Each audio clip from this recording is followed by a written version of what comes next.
Hi, everyone. Welcome to Level Up Live. I'm Gina, your host, and today's my birthday. I wanted to talk a little bit about the birthday check in that I like to do and give you a little idea of like how you might want to check in with yourself as well, either on your birthday or on New Year's or, whenever you want. So there are a lot of different ways that you can check in on your year, and you could certainly Google quite a few. And a lot of people have come up with lists of things that you can ask yourself and goal sheets that you can write. But um, I want to do something that is a little bit more self-centered and a little bit more focused on who I am. So I usually do my check ins on my birthday because I like to think of my own personal growth as within its own calendar that's dictated by the day of my birth and not by, some kind of larger calendar. And again, it's self centered, which is one of my favorite words. It is okay to be self centered.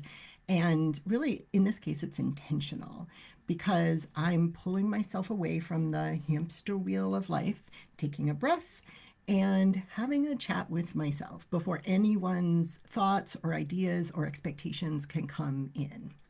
So, if you want to be able to do something like that, and it obviously doesn't have to be on your birthday, um, really, I would suggest that first of all, you set aside a good chunk of time. If you have to do it in pieces, that's okay, but maybe give yourself a solid hour to start. Find a private space where you don't have other people or electronics interrupting you. And I'll admit, I have young children and I have had to do this in the bathroom in my life. But wherever you can do it, whatever time and space you can create for it, um, you just really want this to be for you. And as I think I mentioned before, I used to be really goal oriented when I thought about the new year. It's a very, very popular way of thinking of your year. You've got resolutions, you've got goals. But in this kind of a check in, I really like to focus on my needs and my feelings, my intentions, and my values. And I feel like it gives it a much richer experience because I'm really thinking about my life experience and not just the products that come out. So I'm gonna give you a couple of the questions that I ask myself, and each one of these questions can kind of spiral out into just as many questions as you would like.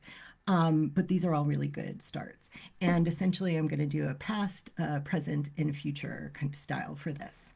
So the first question that I like to ask myself is what went well in the past year, what didn't go well, and then what the context was. And that's really, really important this year, like even more than before, because we always like to think, oh, I could have done more and things could have been better and I could have been better at such, things. But this year, that's more acute, right? I would have gotten more done. I would have felt better. I would have been smarter without a pandemic, right? So I can't necessarily even compare each year equally because there are so many different things that are going on. And I really want to be able to think about that context when I evaluate my years. I can't necessarily compare them. And overall, I cannot compare my years in my 40s. I'm 42. I can't compare my 40s to my 30s because I was, a slightly different person or the context was very different. And so I really like thinking of what has gone well and what hasn't, but within a specific context. And then you can continue with more questions. So, how can I avoid the things that didn't go well? How can I enhance the things that did go well or make that happen more often? And we can also then you can look at it and think, is this a pattern? Is there a pattern to the things that went wrong or that went right? Was there a time of year that made things work? Because picking up patterns is a really, really good way to start seeing what you can do in the future. So the next question is going to be about the present. So we're already moving into this year. And the question here is what new or previously overlooked opportunities are available now? And I think that this is really important because when we are in our, just sort of the work of daily life, we don't tend to look up and examine what is around us and examine the possible opportunities. And so this actually, the second one is probably a lot about sort of the daydreaming that we can do. What are things that are available to me that I haven't been looking for? And those opportunities are often not very apparent. And so you might have to dig for them. This might be an opportunity to do a little bit of research at some point. But I do really like the idea of preparing myself for new possibilities and new things that weren't available before.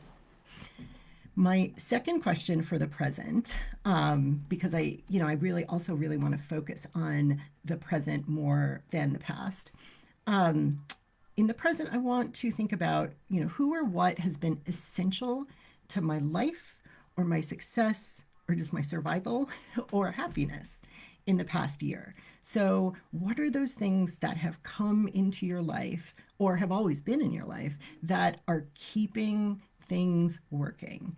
Because, I think that sometimes we don't recognize all of those resources, and to pull together all of the resources we've had and then think a little bit about how we can use those resources in the future.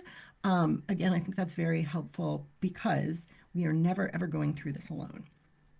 So one of the things that I like to ask then is, all of those things that have been essential, how can I have more of that in my life in the next year? And finally, within this question, you can also do the complete opposite and ask yourself, what people or things have been toxic or harmful or counter to my values? And then how can I have less of that in the next year? And I guess that's sort of moving towards the future. And then I have two future questions, which is, the first one is, where do I want to be in a year? Or what do I want this year to look and feel like? And I put out both of these questions because where do I want to be in a year might feel too goal oriented. I want to be the director of such and such. Okay, so that's a goal and that's a product. But how do I want it to feel? What do I want leadership to look like? What do I want my next year of teaching to look like? What do I want my life with my kids to look like? Because I think that's a much more open way of thinking of it. And you can also really answer this question in a lot of different ways. So you could write something out, you could draw it, you could make a chart, you could use numbers, whatever makes you feel most at home in terms of envisioning the year ahead. And then the final question really just kind of tails along with that. So, what is one step that I can take to start this new year right? Or this new moment? If you're just doing it at a specific moment that isn't linked to the moon or your birthday, you could do it at any time. And the really important question is, what is the next step? What's one thing that I can do to start this process? And I did say one more question, but I had two. So this is the very last one. And the last one is, how can I remember this plan or this vision or this intention throughout the year? And usually what I end up doing with that last question is saying, or is actually writing out a lot of the plans, a lot of the ideas, and returning to them. And that always feels really good to be able to look up at your plan for your year or your idea for your year or even your inspiration for this year, so that you can return to that plan and those agreements that you made with yourself throughout the year. So this could produce a number of interesting products. You could theme your year. You could write a manifesto. I actually think I kind of wrote a manifesto last year. You could write a letter to yourself. You could make a checklist. You could make a drawing. One thing you can do is share it with friends and colleagues. But if you don't want to, don't do it, because it is really, really for you. And then the most important part, I think, and this is just outside of questions and check-ins, you have to not only feel a lot of self-acceptance in that moment, but self-celebration. So self-acceptance is a great way to keep you surviving, right? Like, I'm good, I'm okay, but when you're doing that check in, when you're taking that pause, one of the things that you want to be able to do is to celebrate everything that is wonderful about yourself and what you've done in your life. Because, you know, one of the things that I really love about birthdays is that external affirmation of my existence, presents and cake and Facebook messages. But this check in can really be a deep and personal gift that you give to yourself. And you don't have to share that with anyone else. Um, and I think that it just makes for a really fun and enjoyable year, even if I don't hit every single goal that I have. So thank you so much. Thanks for being here on my birthday. I'm going to go have some cake in a minute. And if you do any kind of a check-in with yourself at any point in the year, let us know in the comments because that's always really useful. It's always inspiring to see how other people think of this check-in idea.